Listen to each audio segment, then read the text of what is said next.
চলো আজকের ডিনার মেনুটা তোমাদের সঙ্গে শেয়ার করি। ডিনার মেনুতে আছে চিলি চিকেন, চালের গুঁড়োর রুটি, আর এক টুকরো করে সুজি, আর এখানে মিষ্টি রাখা আছে, কিন্তু যেটা আমি নেব না। এখানে দুধটাকে ক্ষীর করে রেখেছি, এক বক্স ক্ষীর। এটা দিয়ে পিঠে বানানোর ইচ্ছা আছে, পাটিসাপটা বা পুলি।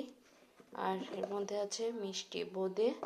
দুটো বক্সে ভাগ করে রাখলাম, কারণ এখন শীতের সময় তো কিছুটা বাইরে রাখা যাবে আর কিছুটা ফ্রিজে।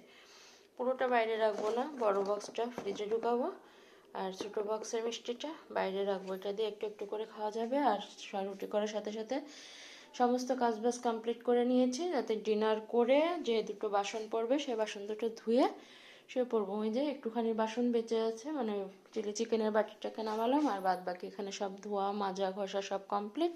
তো ঠিক আছে, দেখা হচ্ছে নেক্সট ভিডিওতে। আজকের মতো টাটা, গুড নাইট, সবাই ভালো থেকো। দেখা হচ্ছে পরের মিনি ব্লগে, ঠিক আছে।